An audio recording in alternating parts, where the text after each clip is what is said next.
साथियों, एच.डी.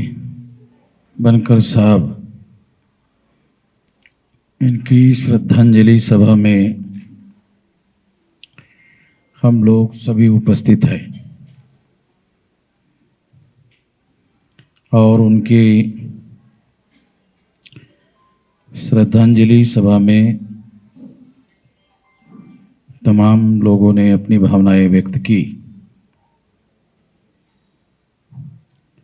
मैं एक दो बातें केवल आप लोगों को बताना चाहता हूं। हमारे समाज में संस्थाएं दीर्घकाल नहीं चलती। उसकी बहुत सारी वजह होती है।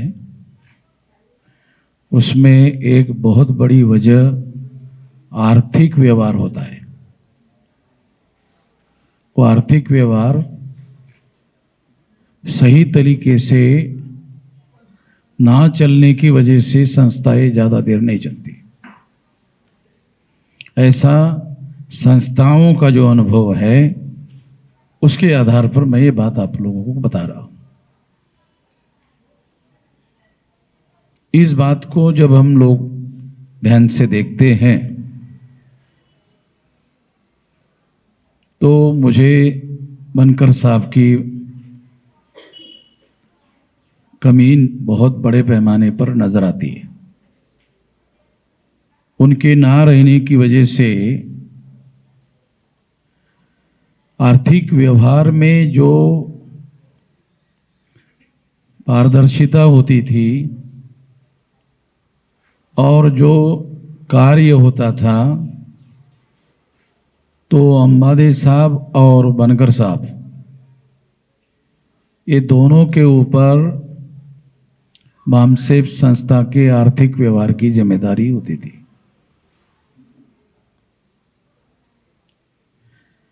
और ये दोनों लोगों के ऊपर जिम्मेदारी होने की वजह से मैं निश्चिंत होकर सारे देश भर में काम करता था और कभी भी मैं आर्थिक व्यवहार की तरफ नहीं देखता था, पूछता भी नहीं था।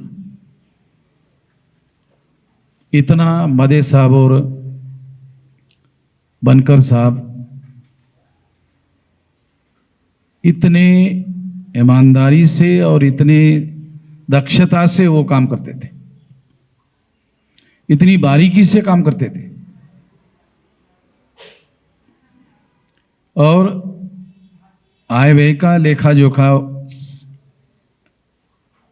साल के अंत में जब हम राष्ट्रीय अधिवेशन में इकट्ठा होते थे तो उसी समय मुझे मालूम होता था। मैं उसके तरफ बिल्कुल ध्यान नहीं देता था, केवल अंबादे साहब और बनकर साहब की वजह से। इतनी दक्षता उनको उनके काम में थी और इतने बारीकी से वो सारा काम देखते थे। और अंबादे साहब ने रेकमेंड करके कि इस काम के लिए बहुत ज़्यादा काम बढ़ गया है, शायद बामसेफ ही एकमात्र संगठन है हमारे समाज में जिसमें कई कई करोड़ रुपया लोग देते हैं।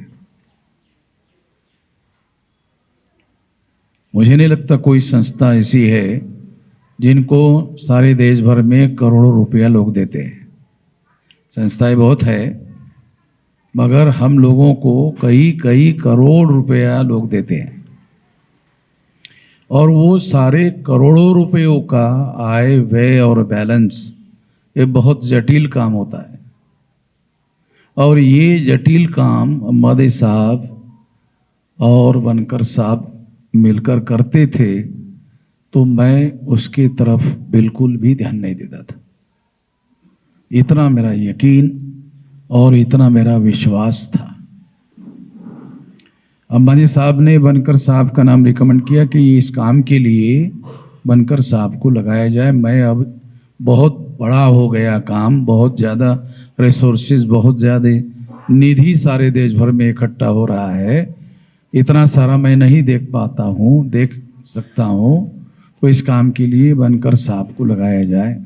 तो बनकर साहब को स्थानिक स्तर की जिम्मेदारी से उठाकर हमने उनको राष्ट्रीय स्तर की जिम्मेदारी लगाई। तो उन्होंने इस काम को बहुत सचोटी से, ईमानदारी से इस काम को किया और फिर हमारे सामने संकट खड़ा हो गया,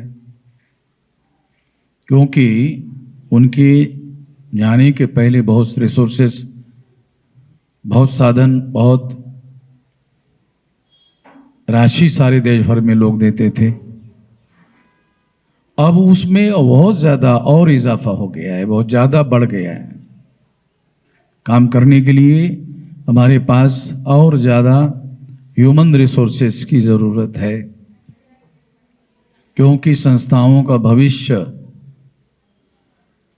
ये जो आय व्यय बैलेंस है, ये कितने ईमानदारी से होता है उसके ऊपर निर्भर होता है।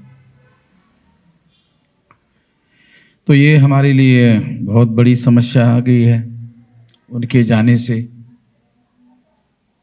और न भरी जाने वाली जगह बनकर साहब की हैं, क्योंकि वो उनके कॉलेज में जो काम करते थे, इवन कॉलेज के संस्थापक लोगों ने उनको ज़्यादा पैसा देकर रहने के लिए कहा, मगर उन्होंने उस काम को करने के बजाय संस्था को और संगठन को प्राथमिकता दी।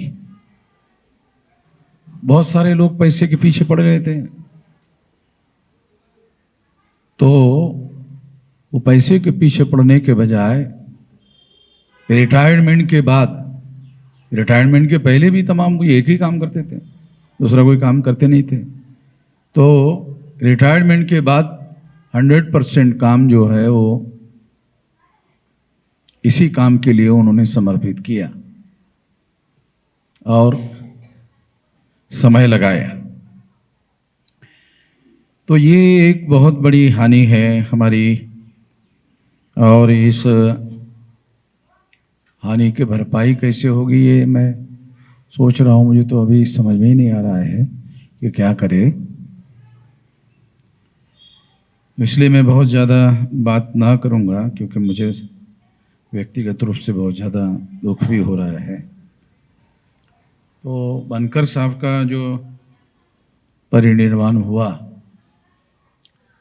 तो ये परिनिर्वाण हमारे लिए, खास तौर पर संस्था के लिए बहुत दुखद घटना है, और इस घटना को हम लोग याद करें। अच्छे लोग बहुत कम संख्या में होते हैं, और ऐसे लोगों की संस्थाओं के लिए बहुत ज़रूरत होती है, ताकि वो संस्थाओं का काम सही तरीके से चलता रहे।